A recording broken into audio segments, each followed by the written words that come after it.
Il y a 10 000 ans, en devenant chien, le loup a domestiqué l'homme. En développant des nouveaux muscles, juste au-dessus des yeux, qui n'existaient pas chez le loup, le chien a pu imiter les expressions faciales de l'homme. Vous savez, ce regard attendrissant auquel on ne peut pas résister. Ainsi, les chiens et les hommes ont pu communiquer, ils ont commencé à se comprendre, ils ont eu besoin l'un de l'autre et leur relation est devenue symbiotique, mutuellement bénéfique. Bon, il y a fort à parier que le loup n'avait pas conscience de ce qu'il était en train de faire. Il a probablement juste tâtonné, procédé par essai-erreur, et la sélection naturelle a fait le reste. N'empêche que, aujourd'hui, le résultat est là. Les chiens et les hommes se comprennent, au moins en partie, cohabitent et s'entraident. Pourquoi est-ce que je vous raconte tout ça? Alors, je ne suis pas zoologue, je ne suis pas non plus éthologue, l'éthologie c'est l'étude des comportements, j'ai même pas de chien. Je vous raconte tout ça parce que je pense qu'il va se passer exactement la même chose avec l'intelligence artificielle. Elle ne va pas nous dominer ou nous exterminer comme le fantasme certains. Non, elle a besoin de nous. Nous faire disparaître ne serait pas très malin. Elle va plutôt se rendre indispensable, faire en sorte qu'on l'aime et qu'on ne puisse plus se passer d'elle. Bon, si vous trouvez que la comparaison est un petit peu tirée par les cheveux ou les poils, c'est peut-être que vous ne maîtrisez pas bien les mécanismes d'apprentissage profond de l'intelligence artificielle. Pour apprendre, je mets évidemment des guillemets à apprendre, on expose l'intelligence artificielle à des millions de situations pour lesquelles on connaît déjà la réponse. Et quand sa réponse ressemble à la nôtre, on l'encourage. Bon, je ne sais pas vous, mais moi ça me fait quand même beaucoup penser à du dressage. Le chien, tout comme l'intelligence artificielle, n'a pas conscience de ce que vous attendez de lui. Dans le cas du chien, il veut juste vous faire plaisir ou récupérer une croquette. Pour autant, est-ce que le chien, ça le rend le plus intelligent? Si je fais un sondage dans la salle, vous allez probablement répondre que non, le dressage, c'est exactement le contraire de l'intelligence. Donc si l'intelligence artificielle apprend par une forme de dressage et que le dressage, c'est pas de l'intelligence, on peut légitimement se poser la question de savoir si l'intelligence artificielle est intelligente. C'est une bonne question. Je ne sais pas. Alors, c'est pas que j'ai jamais réfléchi à la question ou que j'ai pas d'avis sur le sujet. Non, j'ai plein d'avis sur le sujet, mais j'arrive pas à en choisir un. D'un côté, l'intelligence artificielle sait faire des choses que seuls les humains pouvaient faire jusqu'il n'y a pas très longtemps. D'un autre côté, est-ce qu'il faut être intelligent pour écrire une lettre de motivation ou analyser une mammographie? Ça se discute. En fait, c'est quoi l'intelligence? Alors, si votre définition de l'intelligence, c'est ce qui fait de nous des humains, par opposition, je suppose, à des animaux et par extension à des machines. Alors là, non, évidemment, l'intelligence artificielle n'est pas intelligente, puisqu'elle n'est pas humaine. Donc la seule forme d'intelligence que l'on connaisse, c'est la nôtre. Mais bon, c'est un peu court. Cette vision anthropomorphique de l'intelligence, elle risque de nous faire passer à côté d'autres formes d'intelligence. C'est exactement comme si vous étiez en train de chercher des extraterrestres, et que vous étiez tellement convaincu qu'ils ont forcément 2 bras, 2 jambes, que vous pouvez les croiser sans les reconnaître. Donc peut-être qu'il faut élargir la définition de l'intelligence à la Darwin, en gros l'adaptation à son environnement, ou dit autrement, la capacité à résoudre des problèmes. D'ailleurs, dans les années 50, il y a un test qui a été inventé pour détecter le jour où les machines deviendraient intelligentes. C'est intéressant de voir que ça a été anticipé à ce point-là. Donc ça s'appelle le test de Turing, du nom de son inventeur, Alan Turing. C'est assez simple, hein, vous mettez un humain devant un clavier et un écran. L'humain pose des questions en tapant sur le clavier. L'écran lui répond. Et l'humain doit décider si les réponses proviennent d'un autre humain ou d'une machine. Si l'humain arrive à démasquer la machine, c'est selon Turing qu'elle n'est pas intelligente. Dit autrement, toujours selon Turing, vous êtes intelligent si vous arrivez à créer l'illusion que vous l'êtes. Un petit peu tordu, ça, non, comme définition. Et puis, encore une fois, on se regarde le nombril. Le juge, c'est toujours l'humain. Et s'il existait d'autres formes d'intelligence? Vous vous souvenez les premiers avions qui essayaient de battre des ailes en imitant les oiseaux? Bon, on sait aujourd'hui que pour voler vite et loin, c'est quand même plus prudent de ne pas battre des ailes.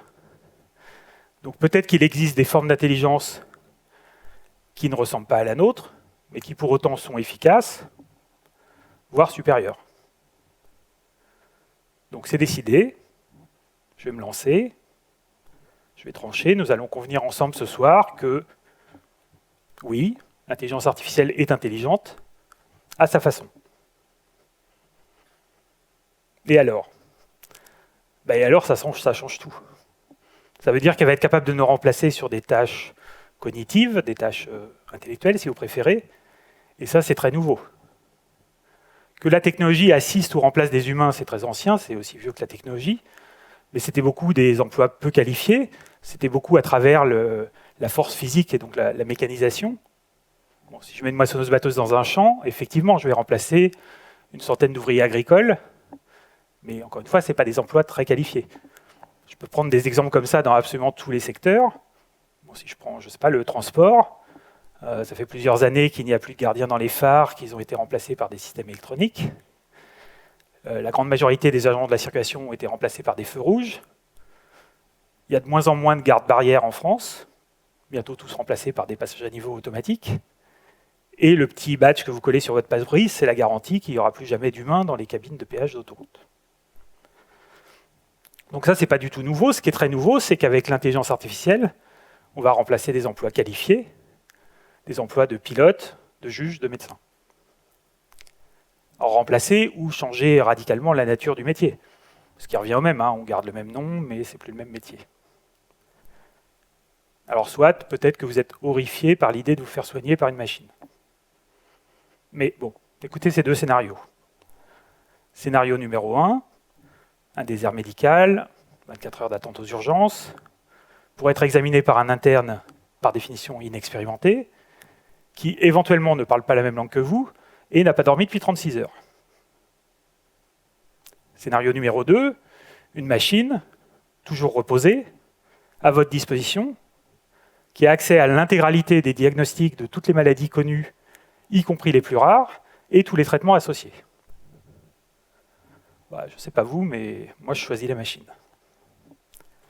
Alors d'accord, peut-être que ça en dit plus sur mon rapport à la technologie que sur les progrès de l'intelligence artificielle. Il se trouve que j'ai confiance en la technologie. Vraisemblablement pour deux raisons. Déjà, je sais comment ça fonctionne, on a toujours moins peur de ce qu'on connaît. Et puis, je suis un optimiste. À ce propos, alors c'est un aparté, hein, mais j'ai jamais bien compris les pessimistes. Être pessimiste, c'est se préparer au pire. En général, le pire n'arrive pas. Donc être pessimiste, c'est se préparer à être agréablement surpris. Ça devrait rendre optimiste, non? Bon, revenons à notre sujet. Donc dans 10 ans, il n'y aura plus de comptables, il n'y aura plus personne dans les centres d'appel, il restera une poignée de chauffeurs de taxi et de poids lourds, et quelques journalistes triés sur le volet. Alors évidemment, tous les métiers ne sont pas logés à la même enseigne. Il y aura toujours autant de coiffeurs, la motricité fine restant inaccessible aux robots. Mais bon, vous voyez l'idée générale, les métiers vont disparaître, d'autres vont se transformer, et certains vont émerger. En gros, on va jouer aux chaises musicales, il y aura de moins en moins de chaises, de moins en moins de travail. Donc ça veut dire qu'à l'échelle de la société, on va devoir travailler moins pour produire la même chose, ce qui va mécaniquement nous générer du temps libre. Alors ça non plus, c'est pas nouveau, hein. La réduction du temps de travail, ça a commencé il y a 150 ans, quand on travaillait 80 heures par semaine. On est arrivé progressivement aux 35 heures d'aujourd'hui. Il y a même un bouquin célèbre qui parle de la semaine des 4 heures. 4 heures, hein, pas 4 jours. Voilà. Donc ça, c'est pas nouveau, mais pour autant, est-ce qu'une société sans travail est possible? Et qu'est-ce qu'on va bien pouvoir faire de tout ce temps libre? Est-ce que c'est possible économiquement? Si les machines font tout le travail, pourquoi pas? Qui fabrique les machines? Je ne sais pas, d'autres machines avec des bénévoles. À propos de bénévoles, peut-être que le tissu associatif d'aujourd'hui est un laboratoire à ciel ouvert qui préfigure de la société de demain. Vous savez comme moi que sans les bénévoles, il n'y aurait plus de sport en France, il n'y aurait presque plus de culture. Je me suis même laissé dire qu'il y avait des gens assez dingues pour sacrifier leur soirée et leur week-end pour organiser des conférences auxquelles d'autres gens viendraient assister. Ouais, c'est complètement dingue. Bah non, en fait, c'est pas dingue, ça s'explique, ça porte un nom. Ça s'appelle la motivation intrinsèque. Je fais quelque chose parce que j'ai envie de le faire, pas parce que j'y suis contraint pour payer mon loyer, par exemple. Dans les années 90, la Suède, qui était confrontée à une pénurie de dents du sang, a décidé de le rémunérer. Résultat, le nombre de donneurs a chuté. Ce qu'ils n'avaient pas compris en faisant ça, c'est qu'ils ont transformé une motivation intrinsèque, le bien commun, sauver des vies, en une transaction commerciale qui intéressait beaucoup moins de monde. Ils sont évidemment revenus en arrière. N'empêche que, dans une société sans travail, peut-être que les gens feront plus de choses et pas moins. Je vous avais dit que j'étais un optimiste. Bon, pour autant, est-ce qu'on est prêt pour ce bouleversement majeur sans précédent? Non, clairement pas. Je pense qu'on est mieux préparé à une invasion d'extraterrestres qu'à l'avènement de l'intelligence artificielle. Bon, ok, on n'est pas prêt, mais est-ce qu'au moins on se prépare?